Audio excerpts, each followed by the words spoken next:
Welcome to another episode of Talking Fast, a Gilmore Girls podcast. I'm Suzanne. And I'm Alexis. And we're two longtime fans of the show, excited to rewatch and recap it along the way. This week we are discussing Season 2, Episode 2, Hammers and Veils. The Netflix bio for this episode is, Rory's sudden flurry of extracurricular activity strains her relationship with Dean. Emily is cold when Lorelai finally reveals her big news. How did you feel about this episode in general? It felt like a second episode to me, but a solid one at that. You know, I think the second episode can really be in the shadow of a season opener. It's kind of like back to business, right? But it continued a lot of the threads established in the first one. How about you? I agree. I wasn't like that enthralled by it, to be honest. Like it did its job. I felt like it was setting up a lot of stuff for the season, but it wasn't particularly, I don't know. It didn't grab me like others do. At what point in the episode did you start to Google when Jess arrives, or did you wait till after? I waited until after because I forced myself to take notes in a notebook, so I don't have my phone out. But yeah. It was a close call. I understand. I don't really remember much of season 2, so it has me wondering how much longer we're in summer, if there is a time jump, or if fall arrives quickly, because I don't recall it being like a whole season of the summer. So I'm just curious to see where they go and how the timeline of it all is going to unfold. Yeah, I was very confused. Okay. Before we get into that more, we can do our Talking Fast segment to see if we can encapsulate this episode in 30-second recaps. I think you get to go first this time. Do you feel prepared? As I ever will be, I think. Okay. Ready? Go. We are planning Lorelai's wedding shower, which is the ending main event. Sookie plans it. Sookie had, last episode called her mom, so Emily's been mad. Lorelai finally tells her, but Emily reacts coldly because she already knew. Max's parents, meanwhile, are very happy about it, I guess. Rory is freaking out because she feels like she needs more extracurriculars to be able to get into Yale. So she's building a house. She's canceling plans with Dean. She's stressed, but they make up by the end. And Lane leaves for Korea. Okay. That was pretty good. All over the place. That was pretty much everything that happens, though, I think. Maybe. All right. Would you like to give it a shot as well? Sure. We'll see. Okay. 3, 2, 1, go. So we start off with Rory signing up for an extracurricular building event, which seems like not a beginner's kind of thing, but she's getting ready for summer. Emily ignores Lorelai at Friday night dinner. Richard and Rory make up at Friday night dinner, and then Lorelai tells Emily that she's engaged, and Emily's very brusque and cold about it. And so the rest of the episode is basically Lorelai being angry at her mother's reaction and Dean being angry at Rory for having other things going on in her life. And then there's a party. Okay. And then there's a party. Close enough. Should we slow down and talk about the episode in depth? I think we should.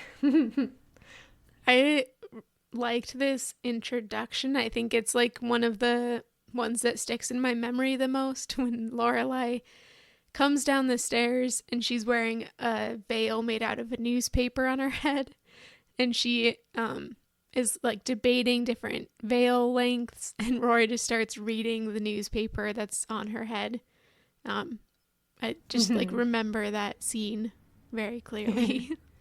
Yeah, she's like, can you turn around? I want to know what the weather is tomorrow. Yeah. But we kind of get like this setup at the very beginning that Lorelai like she's definitely thinking about the wedding stuff, but it doesn't feel quite right to her yet. Like she isn't interested in going to try on a whole bunch of dresses yet. Mm-hmm. And they walk out the door and supposedly they're going to look at more dresses, but I'm not sure how that goes. Yeah. Or it seems like to me, it was interesting that the most we see her at this point is this interest in the planning of it, of like the veil, the dress, things like that, compared to later on, we'll start to see her and Max talk about like their parents and a bit more of the, what I consider to be like the pressing concerns, here Yeah. about their relationship and their families, things like that. But I almost wonder if it's like easier for her to think about a veil, right? And as she describes it, the most important fashion decision she'll ever make, which is important to her too, though. Yeah, that's true. They haven't even met each other's parents. Mm-hmm. Which is shocking to me in a way. Yeah. I know most people do that, like when they're dating, have gotten serious but aren't engaged yet. Mm-hmm. I think. Right. And speaking of getting serious, the other major plot line of this episode is that it seems like later that day, Rory heads to Chilton because I guess they're having summer school. I felt like this was a kind of a, sort of a plot device to get Paris there to keep that conflict going, because in reality, in the conclusion, it seemed really like this is the summer. We will not see each other. Paris says like, have a good summer, threateningly, but beyond that, it's setting up this plot line about Paris kind of bringing this awakening to Rory that it turns out you need more than just good grades and attendance at Chilton to get into Harvard. You need extracurriculars. And Rory, in classic Rory fashion, takes this very, very to heart and starts freaking out and manically pursuing all kinds of activities and volunteering and things like that through the episode. Yeah, I have a rant about this coming, but I'll save it until later. But we do find, like, she signs up for a building project, which my mom has done a whole bunch of work with Habitat for Humanity, like helping them build houses and stuff. And my mom's a very handy person. And so it's not like out of character for her to do something like that. But it seems like Rory could have picked a choice that might have been slightly less out of character for her and dangerous. Yeah. Yeah. Completely agreed. It sets up an interesting interaction for later. Yes, it does. A small thing I would point out from this scene is that Rory runs into Henry. And this is kind of finally an update on Henry and Lane that we've been waiting for. And he gives Rory his phone number so Lane will be able to contact him. But the thing I wanted to point out is that Henry asks Rory what classes she's taking this summer. And I'm unsure if this is a joke or not. It could be both. But she says she's taking Shakespeare, physics, and obscure Russian poetry. And I just wanted to flag that as yet like one of our continuing questions about like, what the hell is this curriculum? Why would she be taking Shakespeare when it seems like that was all she was learning in her English class she already took? And how does Russian poetry fit into that? That's a separate class? Like, Yeah. physics makes sense to me, but I won't know if this was a joke or not, but caught my attention. They seem more like college classes. Like, even at a private school, I doubt you'd have, I mean, maybe, I guess, in the summer, if you had one of the faculty at the private school, like, had a PhD in Russian poetry or something, and they could do that in the summer. But it also seemed like a lot of classes to take in the summer. And a lot of students were there for summer school. It seemed kind of out of the ordinary. Right. Did you have summer school through any of the schools you went to? For us, it was like if you failed a class, like at my public school, you went, and so it kind of had like a bad reputation because people were like embarrassed to admit they had failed classes, which is, that's not great that they have to feel that way. But like, it wasn't like you could just go take optional classes. Yeah, I think it was the same for us. Like, if you failed, you'd go for like half days for a few weeks or something to make up the stuff, but it wasn't like electives. It wasn't like adding extra credits to your repertoire or something. Mm-hmm. Yeah. Sounds like a Chilton thing then. Moving forward, we have a Friday night dinner, and this is, featuring, I think, an important scene as well when Richard apologizes to Rory for all of the things he had said previously. We hear he did this over the phone already, but he is doing it in person to kind of like check in with her, which I thought was very sweet of him. Like, that's a nice touch. And he says, like, I didn't care for it, their first fight, which I thought was like a very Richard way of being like, I didn't care for it, and we're fine now, and I'm just glad that it's water under the bridge, hopefully, at this point. This was my gazebo moment for the episode because I just loved how, like, you could really tell that Richard was really, really sincerely worried about this. Mm-hmm. And he was just waiting for some sort of reassurance, and Rory's hug for him, he just kind of like melts at the end, and it was so cute. But I also had another thing I noticed that I thought also pointed towards this reconciliation, and it was actually from Emily, or I would assume it's from Emily. But when Lorelai and Rory walk in the door, the flower arrangements right by the door are all sunflowers, and I remember that Rory has told Emily sunflowers are her favorite flowers. So I wondered if notice that this might be like another nod towards reconciliation for Rory. But that was my favorite part, was just how much they clearly care about her. And it's so much easier for them to make up with her than it is for Lorelai, which is just so sad. There's so much more like baggage there. Yeah, we'll see that, especially in like the final scene of the episode, is another example of that continued rocky reconciliation, even when one of the parties is like actively trying to make it happen. Yeah. During the apology, Lorelai and Emily are sitting at the table, and as soon as they had walked in for Friday night dinner, Emily had been acting pretty strange. She was like in a huge rush, supposedly because Richard had an early flight the next day, which seems weird. Why didn't they just move dinner up? But so she was like eating quickly and not talking. And Lorelai keeps trying to start these conversations, and Emily keeps ignoring her. So finally, Lorelai decides this is the moment, which seems like an interesting choice, to tell Emily that she's engaged. And it does not go well. Emily's response, I think I wrote this down verbatim, but we'll see. Her response is, well, I think that's very nice. I hope we'll be in town for it, but if not, I'll be sure to send you a nice gift. I'll go check the roast now. Yeah. That's so cold. It was. And I think Lorelai has been building this up in her mind so much. Like, what will her reaction be? So to have it be so like uncaring, not really treating it as anything special at all, was like shocking to her. And then also we'll see how it like really is in her head for the rest of the episode, until this sort of like drunken yelling encounter about it later on.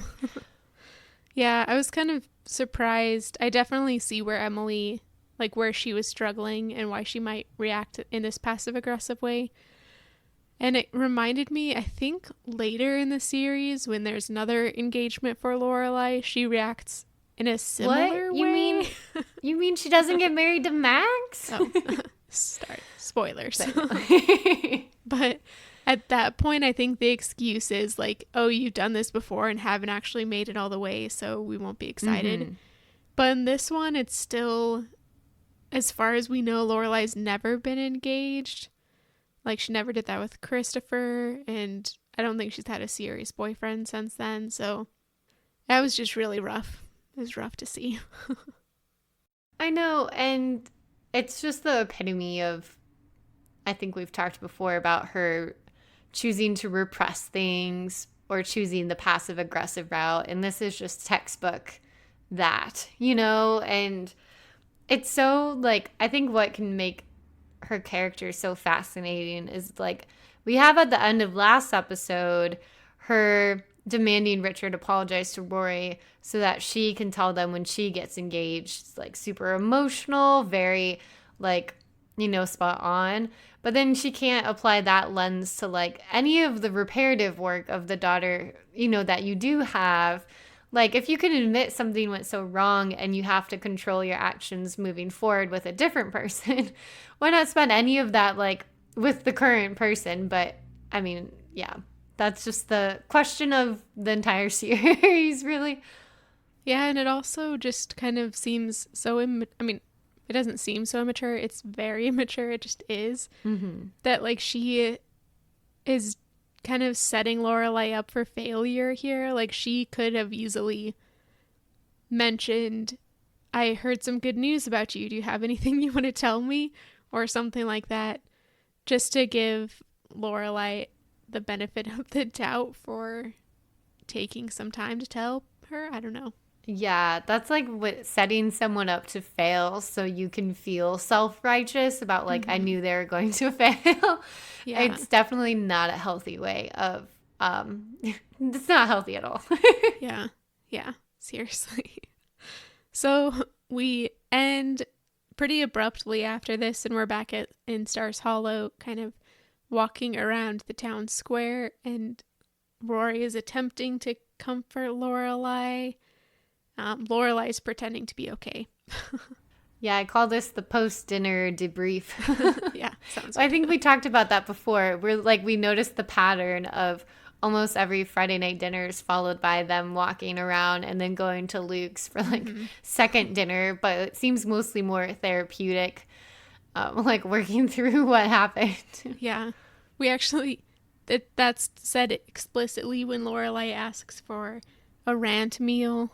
Or Rory orders a rant meal for Lorelai, and Lorelai says, no, I want an acceptance meal. I have no idea what those are. Eventually she ends up ordering a Luke's giving Lorelai a migraine meal because Luke has gone off on a rant of his own about how weddings ruin families. And I couldn't write all of this down, but so much about planning the wedding and the reception. Someone always gets drunk. Someone goes home with someone else's wife. It was a very humorous rant of his. It was not a gazebo moment for me. It was not up there with the best of his rants, but I did appreciate it. I feel like we're at the age where we know a lot of people planning weddings, and it seems like they're really stressed out all the time by it. So I felt like his rant was accurate. Yeah, personally, I don't see what the fuss is about weddings, but, to each their own. It is a tradition, so do what you want. But I feel like these first few scenes were all pretty short and, like, succinct. Nothing really happens except to set up what the rest of the episode is about. And that's why we spent, only a couple minutes talking about them. Yeah. Because they were so short and succinct. Yeah, right. But the next morning, so I've like conceptualized this episode as taking place over just one weekend, but I'm not really sure, as usual, with the timeline of this show. I think it did, which is why I think there was a slight mistake when they said Richard had an early flight in the morning, because then later on that, like, the next day Lorelai goes back there and Emily mentions like Richard being there, and I'm like, no, he was supposed to be on a plane. Anywho. Continuity people. But the next day, I guess Saturday morning, is when Rory's going off to start her building project. Before she can leave, Lorelai has a gift for her, which is this like garish hammer covered in pink rhinestones and like feather boa type stuff. It was ridiculous. Garish is the perfect adjective for that. I like that. This hammer was my Lorelai's Closet nomination. I think this might be stretching it a bit because it's not clothing, but it's like Lorelai approached this very practical tool in the same way that she would her fashion in her closet. And I thought it was just so uniquely Lorelai. As you mentioned, they point out that the hammer has feathers, rhinestones, and bows. It's very pink and fluffy. I think it's really funny when she brings it out at the construction site later on, and the sort of gruff construction worker is like, "There's a hammer under there?" Like, I just thought it was funny. It seems you can barely see like the head of the hammer or the little prongy things at the back. I'm sure there's a better name for them. It seems very impractical, but totally. To make something so practical, so impractical is what is worth the nomination, I think. It's like an accomplishment. Yeah, a Lorelai skill. We also get a little bit of Lane time, and we're still like on the same storyline as we had last episode, which is Lane is being sent to visit relatives in Korea, and she doesn't know when she's coming back. She is bringing all of her rebellion stuff to Rory for safekeeping at this point, with like boxes full of her CDs and clothes and lava lamps, presumably, like as a farewell kind of thing. I liked this. I mean, I wish we got more of Lane, but this was a fun little scene, I think. Yeah. She has a Lane retrieval kit that she gives Rory as well, which is still, I won't say more. I already made the critique, about this storyline, but I felt the same way about it here. And like you said, I wish we got a bit more from Lane. Like, it was really just the same beats as the first episode already. But yeah, I like that she had to hide all of her stuff from her mom. It's very true to Lane. Yeah, I could just imagine Mrs. Kim like going and checking all of the floorboards when she's gone. Just to be sure. Or has Mrs. Kim ever opened Lane's closet? Like, yeah, that's the hot pink and orange lava lamps. Like, does she not once put away her laundry for her? And when in the last episode, when Lane left the closet, she left all the little lights on, so there was like pink glows coming out from under it. So I don't know. Maybe Mrs. Kim really respects Lane's privacy. That seems doubtful, though. No way. Yeah. As Rory is leaving, after, talking with Lane, she runs into Dean, who is confused. And I feel like I get this a little bit. Like, Dean is like, she's on summer vacation, lots of time to hang out and whatnot. And he discovers, like, oh, she's going to volunteer for the day. Okay, cool. Like, let's hang out later tonight. It worked out pretty well. Also, he was trying to convince her to not go and said that they could go to a bookstore and he would watch her browse for 6 to 7 hours, which is, like, a pretty attractive offer. Yeah, I was like, and you turned that down, Rory? We get like a little Amazon reference here too, like back in the beginning days of Amazon when it was just books. Which I like barely remember that being the case anymore. But she said he can watch her browse Amazon. I was shocked by that. I did not think Amazon was around at the time of Gilmore Girls, actually. So I was like, whoa.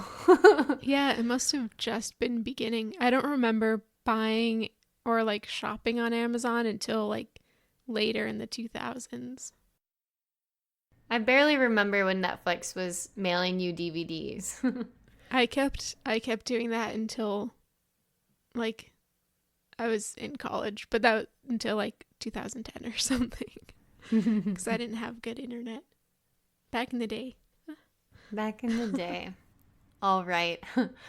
So Rory finally makes her way to the building site where she gets like no instructions whatsoever.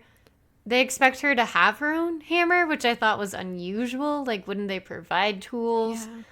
I don't know how this house is standing, if that's how they treat all their volunteers, or do they just have like a code for Chilton students where like, oh, just put them off, like let them put a couple nails in a wall and we'll let the other people do the real work. I don't know, but I thought it was really strange. Mm-hmm. I was wondering, the more that I think about it, the more I think I'm wrong, but is this the same guy who plays the contractor later on when they're doing the Dragonfly Inn? They had like the similar build and voice, but I just don't know. You couldn't really see this guy's face very much because he had on like safety glasses and a hat and everything. I think you could be right because he did look familiar to me. Don't they also have a whole construction crew for Lorelai's house at one point? Yeah. That's true. So he could be both like Dragonfly guy and house construction guy, but he looked familiar to me. So I think you're on to something there. I'll have to and that can at least be our headcanon. Yeah.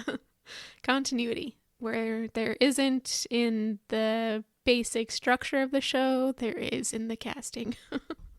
Yeah, that's true. Marvelous Mrs. Maisel is showing that, if nothing else, the consistency in casting. That's true. Ooh. I mean, that sounded like I disapproved, but I didn't mean it like that. Anyways, at the building site, strangely, for this being such a big part of the point of the episode, we barely get any time here. Rory just goes and starts to hammer a random nail into a random post, not securing anything. But Paris shows up and tells her that this is her wall, supposedly, that she's been working on, and starts to talk about all of the different extracurricular activities she's been doing, and further freaks out Rory about her future. Speaking of, you had mentioned your mom doing similar volunteering and how she was like a handy person. And this, I kind of liked that Paris, when we see her, she's like giving out really specific instructions that I can't even repeat because I am not handy, but she names tools by specific names. She says Rory would be better off working on the cement. She says she put up this whole wall. Like, Paris, I love that they wrote her in as like very capable and like very qualified, and she mentioned she's been doing this for years. Like, I just felt this was so of Paris's character. Like, you might have thought she'd be like useless like Rory or just like book smart, but she's just mastered this random construction skill that she'll probably never really use. And sure, it's just for her resume, but it's like, if she's gonna do it, she's going to like be an expert at it. And she was actually really qualified and capable, which I just like loved. I liked that. Yeah, she's proficient at everything. It reminds me a lot of the college Paris that we get in later seasons. Just very committed to everything she does in strange ways sometimes.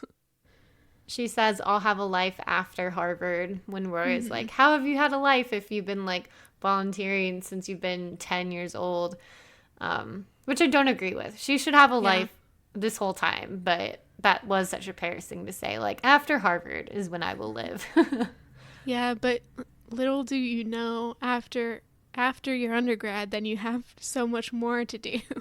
Like, you have to get a job, or you have to go to grad school. It never ends. Yeah. Well, we know from the revival, Paris went to like multiple degrees after, I think. Didn't she have like her law degree and her medical degree? Yeah. If I recall, it was like the timeline didn't quite add up for her character's backstory for the revival, but still, she's one of my favorite parts no matter what, isn't it? Yeah, I agree. Anyways, back to when they're 16. We don't get, as I was saying, we don't get any more of this, except we get Madeline, who's kind of been being nice to Rory or like forgetting to be mean to Rory. So either way. Yeah. So we get an idea that, that bridge hasn't burned completely. But then we're back in Stars Hollow, and Dean is waiting at the bus stop for Rory.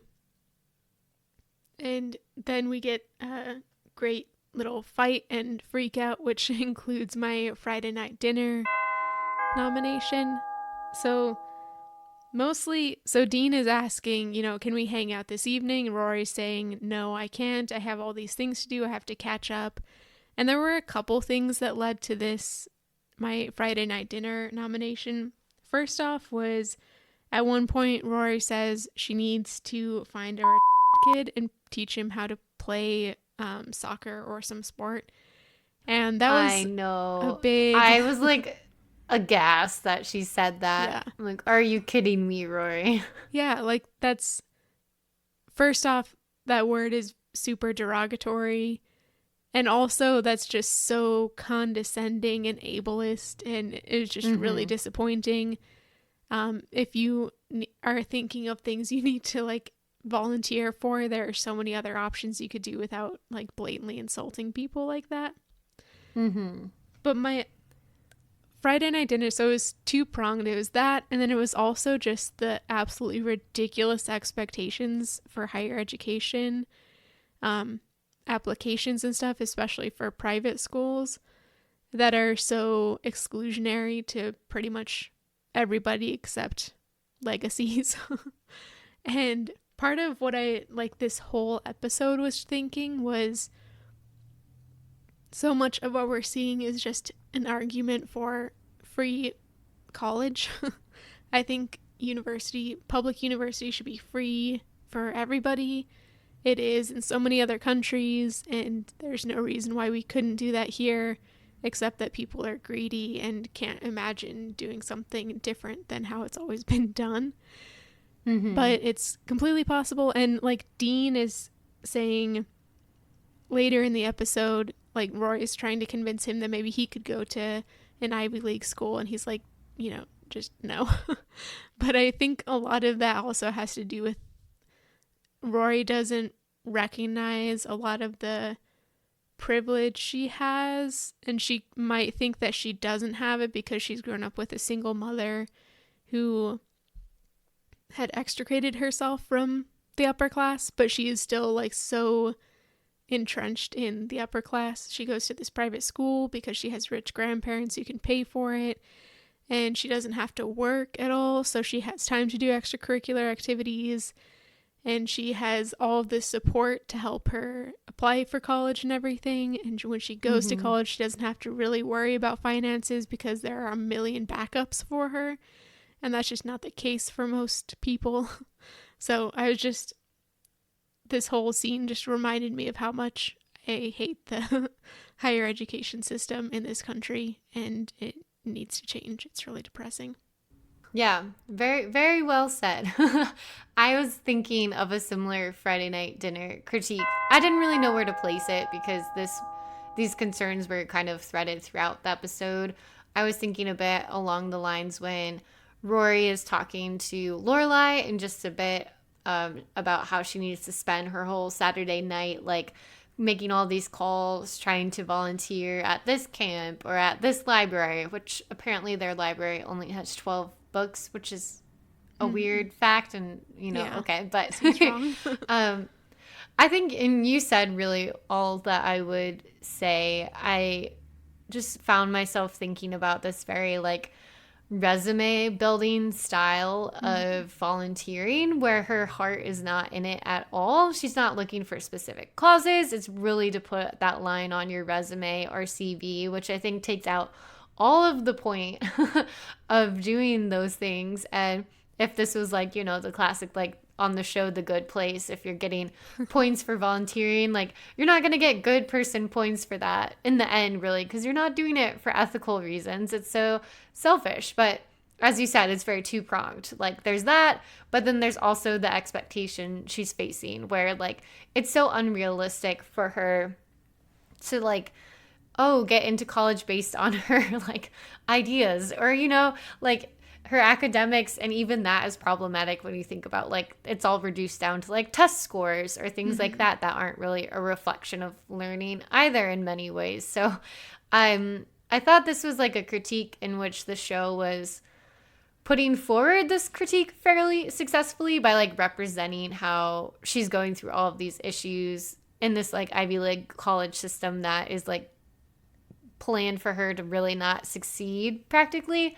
But then they didn't make it. I don't know. I agree with you that the line was like that she says was way too far in that too. So mixed feelings ultimately, but in the end, it just made me feel really bitter that through all of this, it's Paris who does not get into Harvard and Rory does. When it's like Paris has said she's been doing this since she was 10, like, and 6 generations of Gullers went to Harvard. So that's just big main character energy for Rory when that comes across the line. But yeah, that's for later.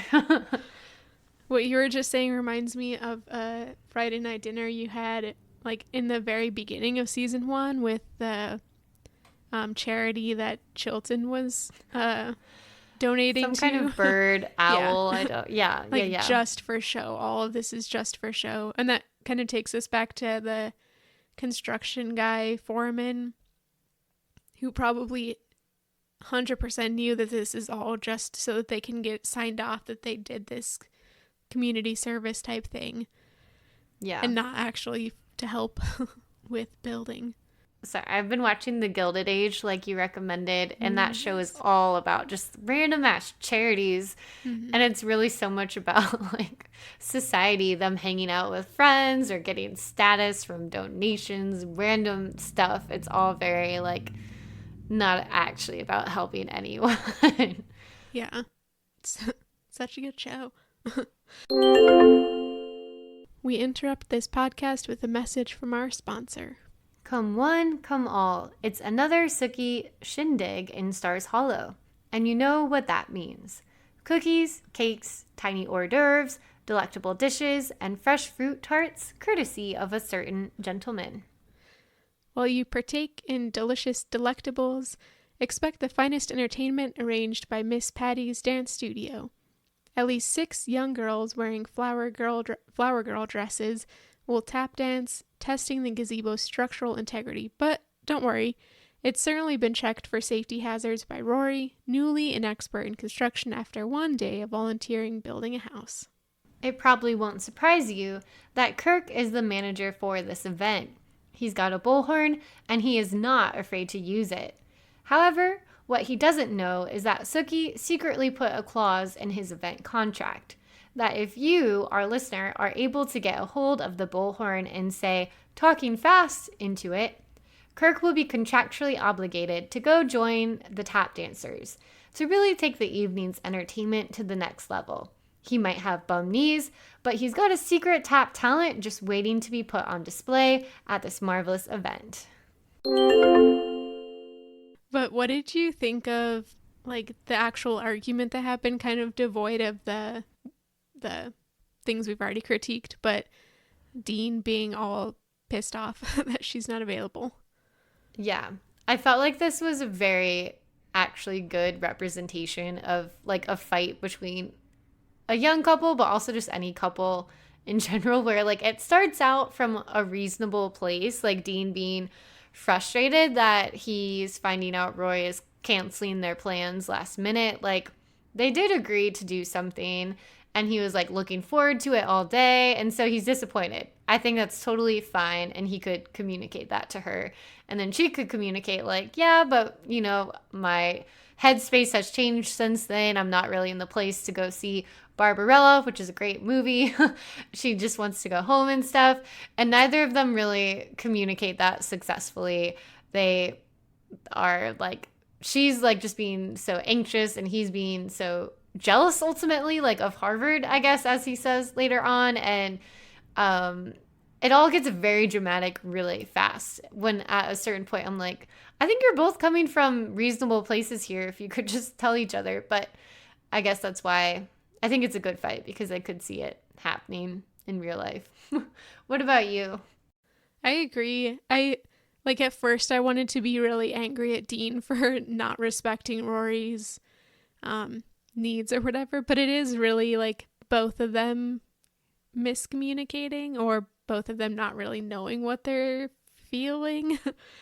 So I thought it was, to me, it was mostly foreshadowing for the rest of the season and the coming tumult that will happen in their relationship. Seriously. So we'll see what happens there. Right. It just underscores the whole thing about how they broke up and then they got back together and they had like one day where they hung out and it was great and they didn't address any of their underlying issues. And now it's like, what, day 2 of being back together? Another fight, like clearly about stuff that could have been resolved so easily if they were just communicating. So yeah, foreshadowing, super mega much. Yeah.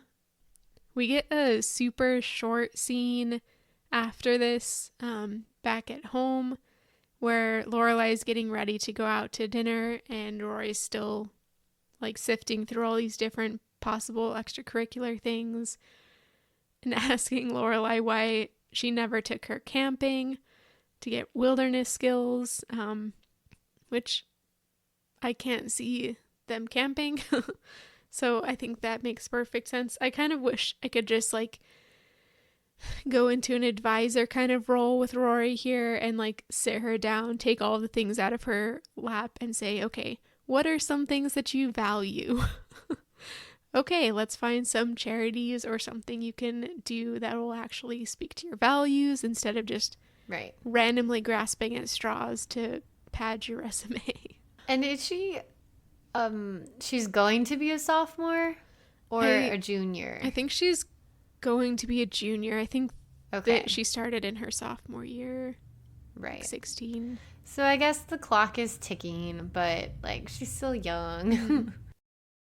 The scene also features a pretty funny impression of Dean on Lorelai's part. She like does this deep voice and imagines he's just eating a bunch of Fruit Loops and keeps saying Rory's name over and over again, which I thought was pretty on point. Yeah, accurate. I used to love Fruit Loops when I was in high school. My friends and I would like, when we were tearing around town, you know, after school causing trouble, we'd just go and like get a box of Fruit Loops and sit by the pond and smoke cigarettes and eat Fruit Loops. Oh my God. Back in the day. That's awesome. Small town Fruit things. Loops, very specific. It's like sugar, you know, obviously. Yeah. I'm trying to think when I would leave school, we would like walk to a gas station and I would usually get candy of some kind. And then we might walk to the library and they had like a coffee machine that would pour out a cappuccino for you or like a French vanilla.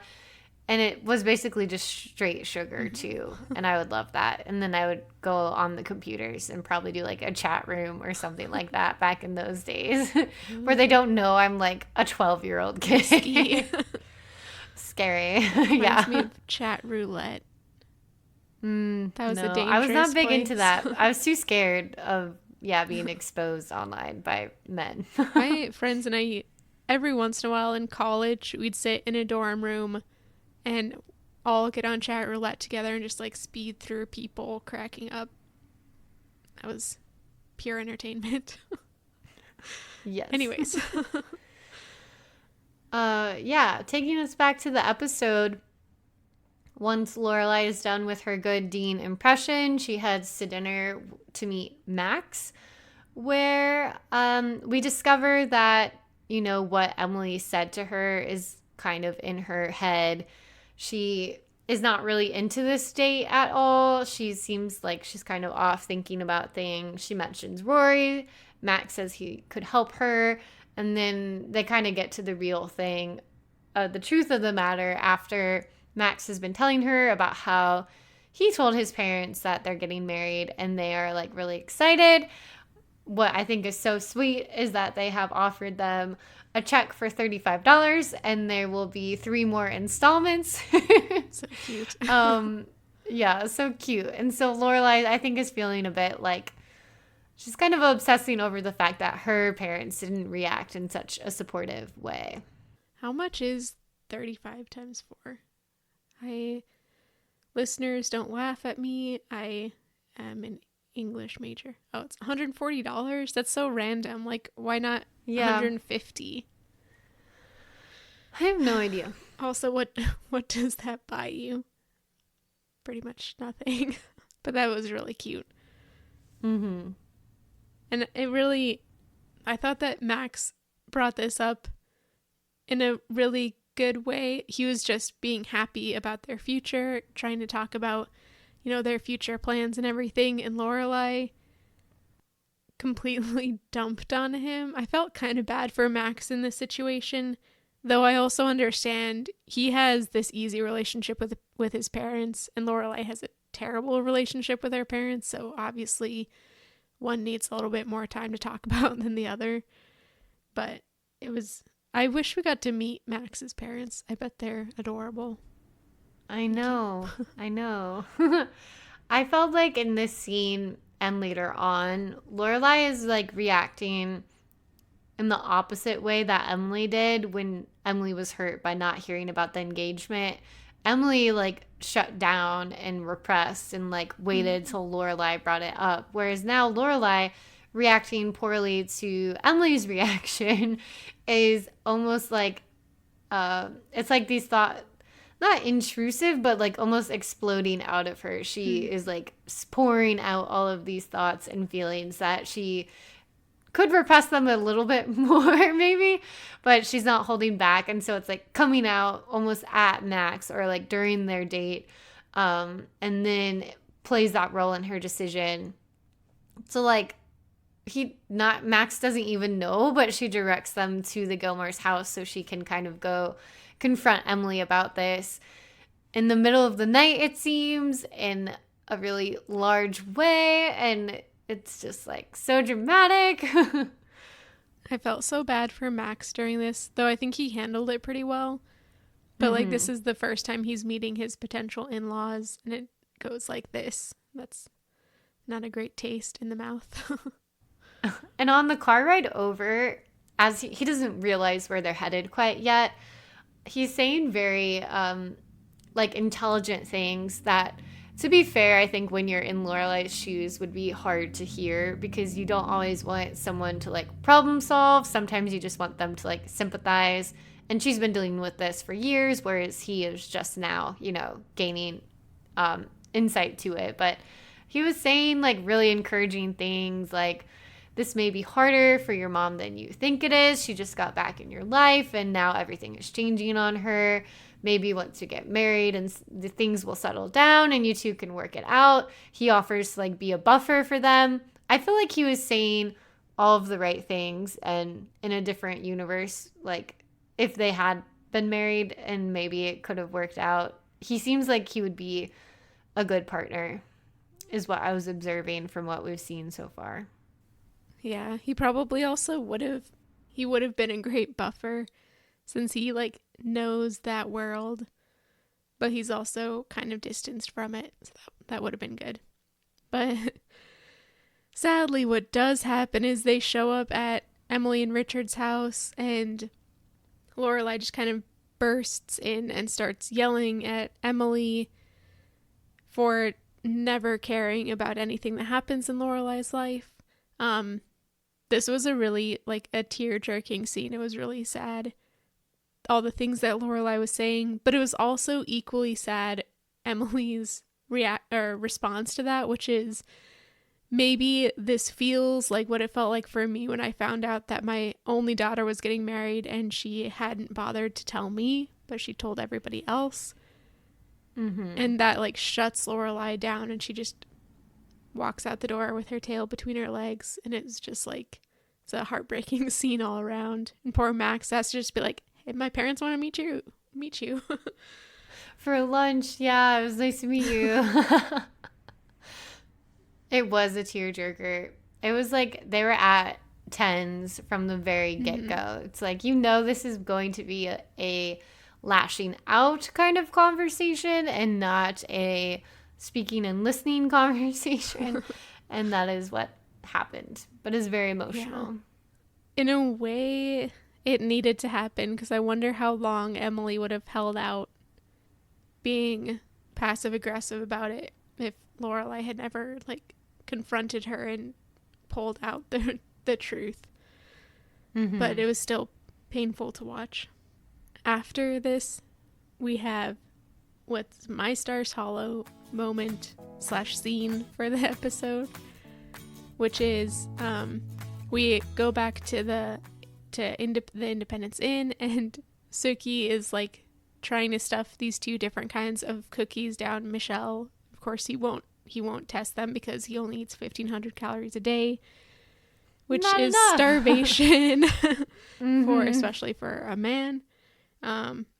But then we end up getting into the kitchen, and it's like filled to the brim with cookies and cakes and all sorts of fancy treats. And Suki's been working on this engagement party for, it seems like, days with how much she's cooked, and it all looks really delicious. I would like to eat some of that stuff. We don't really get much more here, except now Lorelai knows that the engagement party is happening. Right. And she clarifies with Suki, like, did you happen to contact my mom about this? And Suki says yes, not really realizing that, like, Lorelai doesn't burden that on her. Like, it's all your fault. Luckily, she doesn't do anything like that. But we, the audience, know that Lorelai's kind of put 2 and 2 together at this point. Like, okay, Suki called her. She found out. Then I told her. We finally got the whole sequence of events sorted out. I'm really glad Lorelai didn't say that it was Suki's fault. That would have been really, really sad, because she hadn't meant to be mean about it. The next we see of all of these wonderful baked treats is that they are at the wedding shower, which is my Stars Hollow nomination, actually, because I was just enchanted by this wedding shower that Suki, and I imagine the town, put on. It's in the middle of the square, and I mean, it's hard to describe because it's really like out of this world. There's lights strung up everywhere. A lot of purple seems to be the theme. The gazebo has like a bunch of purple cloth around it.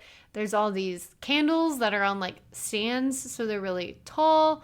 Lorelai and Max seem to be surrounded by hordes of presents and thrones. Like they're in like thrones. It's so extravagant. It's actually like a slightly different vibe than Stars Hollow normally is, because it's very like extravagant, like I said. But it's just a feast for the eyes, and it's like, where else could this happen than Stars Hollow? Like, one person is having a wedding shower, and like the entire town is invited, and you can just have it be in the middle of the square, and it looks like it costs a lot of money, but that is never addressed. Yeah, it's magical. It reminds me of the wedding in the revival, just like a more realistic version. Like, this party could actually be attained by normal people in a normal town. The wedding in the revival was kind of more than anybody could actually do. But yeah, I liked this whole setup. It seemed like something that would happen maybe for Valentine's Day or something like that. Mm-hmm. And we have Miss Patty's dance class. They're all dressed up in like wedding outfits doing tap dancing. And we have Lane as the DJ, and she is wearing my Lorelai's Closet nomination, which is, I thought it was a really cool shirt. It was like kind of an abstract long sleeve shirt, I think, or at least it had short sleeves. It wasn't sleeveless, that's what I'm saying. But it was like purples and pinks, and it was kind of swirly, like you would see paint like mixed together. It had some rhinestones on it, but they weren't like tasteful rhinestones. And in the dark lighting, they weren't like blinding. But I really liked it, and it is unlike anything I think we ever see Lane wear. It's not a band t-shirt. It's like, I don't know, kind of rock and roll, but not in the same way as most of her other clothes end up being. But I really liked it. I also didn't notice much other fashion in this episode, to be honest. Yeah, I agree with you. That was one reason the hammer got my pick. I guess it was the veils and hammers, like the episode title suggests, were maybe two of the options. Yeah. Plus Lane's nice purple shirt. Yeah. Other things I liked about this throughout is the role of Kirk. As you like accurately pointed out last episode, I feel like we're in the true character of Kirk now, and I just love that they're embracing it. Kirk seems to be some kind of event planner. I'm not sure if someone like asked him to be the manager or if he just took that role on, but he's walking around with a microphone and a bullhorn, I guess. And one of the first things he says that makes me laugh is that Sector B of the buffet line is moving too slow. He's like got the buffet in sectors, so organized, and he like yells a lot of different things at people until Lorelai takes the bullhorn away. But the other really funny scene between him and Rory, I thought was just like comedy gold. Sometimes they just get the comedy so right. They're observing all of these little tap dancers from Miss Patty's dance studio, like you said.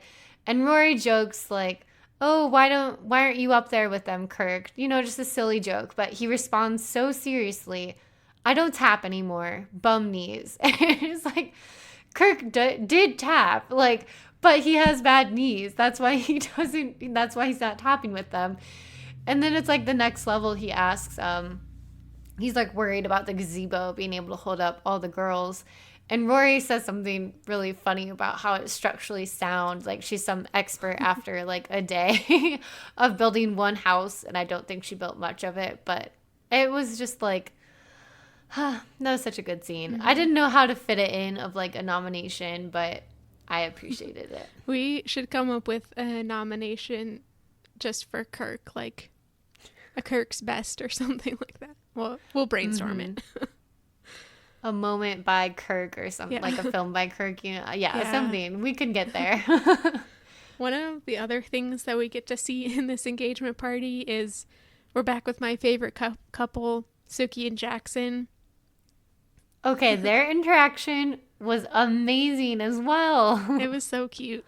I also think that this interaction can be more evidence towards my reading Sookie and Jackson as neurodivergent or autistic, because both of them are taking things so literally and are just missing each other so much, and it's adorable what happens. So Jackson is still kind of nervous and freaked out because Sookie's talking about all this wedding stuff, just like the last episode, and so you see him getting more nervous, and then he says something like, "Do you think I need a piano dropped on my head?"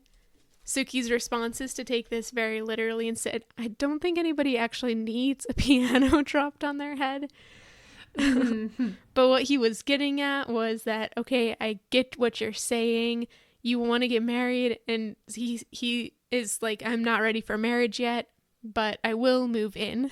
And Sookie's reaction is just wonderful. She's like, she doesn't think he's serious. She just laughs and giggles and stuff, and that's the end of it. Their interactions are just so great. Right. I feel like it's hard to describe why Sookie's like laughter at the end of the scene is so funny. Like, you have to watch it, but it's just like infectious. Her laughter is the way that she's just like laughing. She keeps like pausing and then laughing again, and he's saying like, "I'm serious, like I'll move in with you." And then she like also impersonates him at one point, like, "I'll move in with you," in like a deep voice. And he's like, "I'm being real." It's just, yeah, it was really adorable. And it's just nice to see their progression. Like, you imagine they will move in together after they get on the same page after this very like adorable scene. And even like as they're miscommunicating, they're still at the same time communicating perfectly somehow, because their personalities are just so perfectly meshed. They're a great couple. I would love a Sookie and Jackson spin-off show. That would be pretty fun. But I also wouldn't want to see any drama in their relationship, so maybe they better just stay side characters. Yeah, maybe it's actually ultimately a good place to be. Otherwise, the conflict has to be within them. And I actually I've been trying to like completely like separate any memories of like the conflicts that they have later on. Because I know they do come up eventually. There's a couple things I don't like the way things go down between them a couple times, and we'll get there, but I'm just like bracketing that and enjoying all of this completely, you know, but yeah. It's for the best. The other thing that happens during this party is Luke is nowhere to be seen, and we can see Lorelai starting to kind of get uncomfortable about this and like wondering where he is. So she leaves her throne and goes and asks him to join. He's transferring ketchup into other ketchup bottles. I'm sure that's a normal thing to do. And she says that it's an event that he would surely hate, but she would like him to come anyways. And he does come out. He comes out and sits on a bench with little tap dancers in wedding dresses. And that image, I've seen so many great memes and stuff of. But he does show up for her in the end. Yeah. I felt like this was not worth spending a whole Friday night dinner critique on, but I thought it was not cool of Lorelai to be like at her literal wedding shower, look wistfully over at Luke's, and then go request him to come when she says, like, I know this isn't your scene, but I would still think it's, like, important for you to be there for me. And, like, supposedly, I guess, we hear that Lorelai doesn't think Luke is into her, even though everyone tells her that, and practically he tells her that. But I don't think, like, you're engaged to someone else, like, he should move on. Like, he shouldn't go to your wedding shower. Like, there should be space there for him to like go be interested in someone else, but you're kind of just like dragging him into all of these personal moments of you and the relationship you chose with someone else. I felt bad for him in that moment, and I was like, Lorelai, let him go. Yeah. She also doesn't even go and like chat with him or anything. No. He just ends up having to watch her dance with Max, which is just more torture. Yeah. Yeah, it was. She could have just enjoyed the night without him, I think. Like, as a friend, yeah, he could have gone, but he'd obviously made a choice that I think was better for him. Yeah. So. Yeah, it ends with Miss Patty and Kirk dancing, which was an interesting pairing. Yeah. I wonder if there's any Miss Patty and Kirk fan fiction out there. I don't see it. Honestly, I don't want to know for that one. Yeah. Okay, the final scene seems to be the next day. This is my gazebo moment as well. Lorelai stops by Emily's with like 2 veils that she's picked out. And this is clearly like her version of an olive branch here, trying to establish peace with Emily by asking her, like, could you, like, it's like asking her to be part, you know, of the wedding planning. Like, which veil do you think? It's very simple, but there's so much running underneath it. I thought it was like a really touching way for her to try to apologize and not as many words. And another thing I appreciated about the scene is that it is such a parallel to the earlier scene that opened with her and her like newspaper veil and her not knowing what kind of veil would work, and Rory not really offering helpful advice either. Sort of that idea of like the importance of having us like a mother figure or type in your life at that time of wedding planning. And it's like something she's been missing perhaps. And we all know Emily has very authoritative opinions on things like fashion. So I thought, like, what a perfect way to try to, like, extend the olive branch through this language of, like, veils and fashion and whatnot. Emily doesn't quite take the bait on this, though, like I thought she would. She's still pretty cold, and Lorelai has to kind of speak out the apology in many more words. She says a lot of things I think we've brought up, basically saying, if you didn't notice, we don't communicate very well. When good things happen, I'm afraid you'll kind of minimize them and make me feel bad about them. When bad things happen, I'm afraid you'll say, like, I told you so. Lorelai says, like, I take part of the blame, but I want you to know, like, your words have effects on me, even if you think they don't.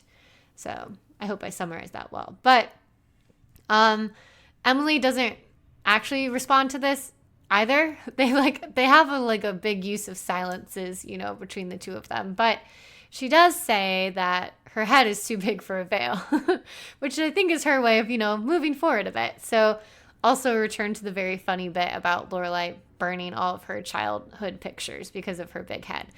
Emily suggests that she wears a tiara. That is what she wore. And Lorelai looks very moved by this fact. And we get a sense that there has been some resolution between the two of them. Debatable about how large that resolution is, how lasting it is, but I thought it was a moving scene overall. Yeah, I think they both admitted to things that they had been avoiding in the past. Lorelai admitted, A, that Emily knows her well, and B, that Emily's words have an effect on her. And Emily admitted that she and Lorelai are similar, which we've said many times, but they refuse to believe about themselves. But yeah, I loved this moment. It was such a good... I mean, there's no way we could expect them to have a real, true, heartfelt conversation, both sides and everything, but I thought that this fit with their personalities well, and it was a huge step forward in many ways compared to the kinds of things we've seen so far between the two of them. So it was a good ending, I think. And there's no easy way to transition to this, but since we're at the end, I wanted to say I forgot to do my Rory's Bookshelf nomination earlier on when we were covering the earlier part of the episode. So my bookshelf moment was, let me scroll to find it again. At Chilton, when Rory and Paris are talking, and Rory's basically like, when will you admit that it's silly that we're in this feud when you know, it's over nothing? I didn't even agree to go to PJ Harvey's with Tristan. And Paris says, sorry if you thought we had a deep Thelma and Louise thing going, but we didn't. And that is my nomination. Thelma and Louise being such a classic movie. And let me look up what year that was. But I just love that movie so much. I've never seen that movie. I know about it and the cultural references, but I've never seen it. So yeah, it's from 1991. It's really about two women who kind of run away together. They do something that makes them be fugitives of the law. So they're being chased. They run into a very young and sexy Brad Pitt. So much about themes of freedom, female friendships, female desire, sexuality, all of these fun things. But at the heart of it is this friendship between Thelma and Louise, and they're the epitome of, it's cheesy to say, but the ride or die. They're driving a car, so they really are riding, and then it may or may not end, and I can't say, but I thought it was a great reference. I have seen the memes from the ending. That was actually, so I was gonna end by asking you about your Rory's Bookshelf moment, because I didn't have one this episode, and that was because there was barely any references in the whole episode. I was really surprised.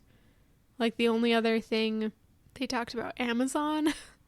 They didn't talk about any but books. You're do I want to give that to Amazon? Yeah, Bezos. Ugh. They didn't talk about books or movies or anything really, so. I had a backup as well. When Rory gets back from volunteering, Dean says the movie Barbarella is playing, and that's a 1968 movie starring Jane Fonda, like Jane Fonda is much younger, and it's kind of like this sci-fi feminist sort of really surreal, wacky. Oh, it's so good. I would recommend it. It's very trippy. But I was laughing thinking about Dean seeing Barbarella. I need to see that. That sounds like right up my alley. I think you would have fun with it, and we could talk about it. But yeah, overall, not as many references that I noticed too. Hopefully we'll get them back next episode. I almost said next semester. I was like, I'm hoping the episode 3 will bring us some like new storylines to like get us moving forward in season 2. So we'll see. So in the meantime, you can follow us on Instagram at Talking Fast Podcast, or email us your thoughts at talkingfastpodcast@gmail.com. And please rate and review us on Spotify and Apple Podcasts. And I think that's it for this episode. Okay. Talk to you next week.